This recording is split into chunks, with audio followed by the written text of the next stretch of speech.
ಬೆಳಗ್ಗೆ ನಾನು ಎದ್ದೆ ಫಸ್ಟು, ಅದಾದ್ಮೇಲೆ ನಮ್ಮ ಪಾಪು ಎದೊಳ್ತು, ಅದಾದ್ಮೇಲೆ ನಮ್ಮ ಆಟ ಎದೊಳ್ತು, ಅದಾದ್ಮೇಲೆ ಮಸ್ತಾಗಿ ಆಟ ಆಡಿಸ್ವಿ, ಅದಾದ್ಮೇಲೆ ಮಸ್ತಾಗಿ ಫುಲ್ಲಾಗಿ ರೆಡಿ ಮಾಡಿದ್ವಿ.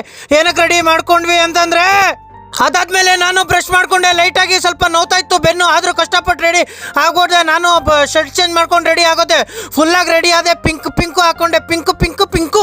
ಅದಾದ್ಮೇಲೆ ಮತ್ತೆ ನಮ್ಮ ಆಟೋ ರೆಡಿ ಆಗ್ತಾ ಇತ್ತು. ಬ್ರಷ್ ಮಾಡ್ಕೊಂಡು ರೆಡಿ, 3 ಜನನು ಫುಲ್ಲಾಗಿ ರೆಡಿ ಆಗೋದ್ವಿ. ಏನಕ್ಕೆ ರೆಡಿ ಆಗೋದ್ವಿ ಅಂದರೆ ನಾವು ಹೋಗ್ಬೇಕಾಗಿತ್ತು ಇವತ್ತು ನಮ್ಮ ರಿಲಯನ್ಸ್ ಮನೆಗೆ. ಅಲ್ಲಿಂದ ಸೀದಾ ಹೋಗಿದ್ದೆ ನಾವು ಫಸ್ಟು ಗಾಡಿ ಹತ್ರ ಹೋಗ್ಬಿಟ್ಟು ಫಸ್ಟು ಗಾಡಿಯಲ್ಲಿ ಕುತ್ಕೊಂಡು ಗಾಡಿ ತಿರುಗಿಸ್ಕೊಂಡು, ಅದಾದ್ಮೇಲೆ ನಮ್ಮ ಆಟನ ಕೂರಿಸ್ಕೊಂಡು ಗಾಡಿಯಲ್ಲಿ ಇಬ್ರು ಕುತ್ಕೊಂಡು, ಅದಾದ್ಮೇಲೆ ಮತ್ತೆ ಅಲ್ಲಿಂದ ಹೋದ್ವಿ. ಸೀದಾ ಹೋಗ್ತಾ ರೋಡಲ್ಲಿ ಹಂಗೆ ನಮ್ಮ ಸಬ್ಸ್ಕ್ರೈಬರ್ ಸಿಕ್ಕಿದ್ರು, ಅವರು ನಮಗೆ ಹ್ಯಾಂಡ್ ಶೇಕ್ ಕೊಟ್ಟರು. ಅದಾದ್ಮೇಲೆ ಮತ್ತೆ ತುಂಬಾ ಹೊಟ್ಟೆ ಹಸಿತೈತೆ ಅಂದ್ಬಿಟ್ಟು ಹೋಗಿ ನಾಷ್ಟ ತಗೊಂಡು ಇಬ್ರು ನಾಷ್ಟ ಚೆನ್ನಾಗಿ ಬಾರಿಸಿದ್ವಿ. ಅದಾದ್ಮೇಲೆ ಸೀದಾ ಹೋದ್ವಿ. ಅಲ್ಲಿ ಹೋಗ್ತಾ ಹಂಗೆ ಬಾಳೆಹಣ್ಣು ತಗೊಂಡ್ವಿ, ನಮ್ಮ ರಿಲೇಷನ್ ಕೊಡ್ಬೇಕನ್ಬಿಟ್ಟು. ಅಲ್ಲಿಂದ ಸೀದಾ ಹೋದ್ವಿ. ನಮ್ಮ ರಿಲೇಷನ್ ಮನೆ ಹತ್ರ ಅವ್ರು ಇರಲಿಲ್ಲ, ಬಾಗಿಲು ಕ್ಲೋಸ್ ಆಗಿತ್ತು. ಅದಾದ್ಮೇಲೆ ಫೋನ್ ಹಾಕಿದ್ವಿ. ಫೋನ್ ಹಾಕಿದ ತಕ್ಷಣ ಬಂದಿದ ತಕ್ಷಣ ಅವ್ರನ್ನ ಮಾತಾಡಿಸ್ಕೊಂಡು ಚಿಕ್ಕ ಮಕ್ಕಳನ್ನ ಹ್ಯಾಂಡ್ ಶೇಕ್ ಕೊಟ್ಬಿಟ್ಟು ಅಲ್ಲಿಂದ ಒಂದು ಐಟಮ್ ತಗೊಬರ್ಬೇಕಾಗಿತ್ತು.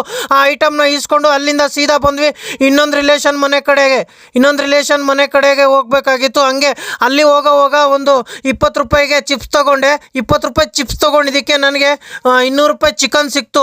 ಇದು ನನ್ನ ಟ್ರಿಕ್ಕು. 20 ರೂಪಾಯಿ ಚಿಪ್ಸ್ ತೊಗೊಂಡು ಹೋಗೋದು, 200 ರೂಪಾಯಿ ಚಿಕನ್ ತಿನ್ಕೊಬರೋದು. ಅಲ್ಲಿಂದ ಹೋಗಿ ಅಲ್ಲಿ ಹೋದ್ವಿ. ಅದಾದಮೇಲೆ ಮತ್ತೆ ಈಗ ಚಿಪ್ಸ್ ತೊಗೊಂಡ್ಮೇಲೆ ಅಲ್ಲಿಂದ ಸೀದಾ ಹೋಗ್ಬಿಟ್ಟು ಅವ್ರಿಗೆ ಚಿಪ್ಸ್ ಕೊಟ್ಬಿಟ್ಟು, ಅದಾದಮೇಲೆ ಚಿಕನ್ ಮಾಡ್ತೀನಿ ಅಂತಂದರು. ಅಲ್ಲಿ ಕುತ್ಕೊಂಡು ಅವರು ಚಿಕನ್ ಮಾಡ್ತಾಯಿದ್ರು.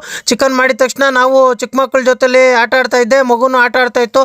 ಅದಾದಮೇಲೆ ಚಿಕನ್ ರೆಡಿ ಆದಮೇಲೆ ಇನ್ನೇನು ಕೆಲಸ, ಚಿಕನ್ ರೆಡಿ ಆದಮೇಲೆ ಸುಮ್ಮನೆ ಬಿಡೋಕ್ಕೂ ಆಗಲ್ಲ, ಸರಿಯಾಗಿ ಬಾರ್ಸಾಕ್ಬಿಟ್ವಿ ಇಬ್ಬರು, ಸರಿಯಾಗಿ ಹೊಟ್ಟೆ ತುಂಬಿಸ್ಕೊಂಡ್ವಿ. ಅದಾದಮೇಲೆ ಮತ್ತೆ ಅಲ್ಲಿಂದ ಸೀದಾ ಟಾಟಾ ಅಂದ್ಕೊಂಡು ಅಲ್ಲಿಂದ ಬಂದ್ವಿ. ಸೀದಾ ಎಲ್ಲಿಗೆ ಅಂತಂದರೆ ಅಂಗಡಿಗೆ ಹೋಗ್ಬಿಟ್ಟು ಫಸ್ಟು ಬೇಟರ್ ತೊಗೊಂಡು ಮತ್ತೆ ಜ್ಯೂಸ್ ತೊಗೊಂಡು ಅಲ್ಲಿಂದ ಸೀದಾ ಬಂದಿದ್ದೆ ಮನೆ ಹತ್ರ ಬಂದುಬಿಟ್ಟು ಮತ್ತೆ ಅಲ್ಲಿಂದ ಸೀದಾ ಮನೆ ಒಳಗೆ ಬಂದಿದ ತಕ್ಷಣ ಏನೇನು ಐಟಮ್ ಐತೆ ಅಂತ ಫಸ್ಟ್ ಚೆಕ್ ಮಾಡಿದ್ವಿ.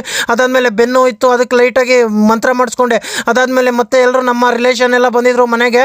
ಅದಾದಮೇಲೆ ಡೈಫರ್ ಎಲ್ಲ ಚೇಂಜ್ ಮಾಡಿದೆ ಪಾಪುದು. ಅದಾದಮೇಲೆ ಮತ್ತೆ ಅಲ್ಲಿ ಮಗುನ ಹೊಡೆದೆ. ಅದಾದಮೇಲೆ ಮತ್ತೆ ನಮ್ಮ ಆಟೋ ಅಡುಗೆ ಮಾಡ್ತಿತ್ತು, ಬ್ಯಾಟ್ರನ್ನ ಹಾಕೋಕ್ಕಾಗಲಿಲ್ಲ. ಅದಾದಮೇಲೆ ಅಡುಗೆನೂ ನಾನೇ ಮಾಡಿಕೊಂಡೆ, ಅದು ಆಮೇಲೆ ಅಡುಗೆ ಎಲ್ಲ ರೆಡಿ ಆದಮೇಲೆ ಇನ್ನೇನು ಕೆಲಸ, ಮಸ್ತಾಗಿ ಇಬ್ಬರು ತಿಂದ್ವಿ. ಇವತ್ತಿನ ವ್ಲಾಗ್ ಮುಗೀತು. ಮತ್ತೆ ಸಿಕ್ಕನ ನಾಳೆ.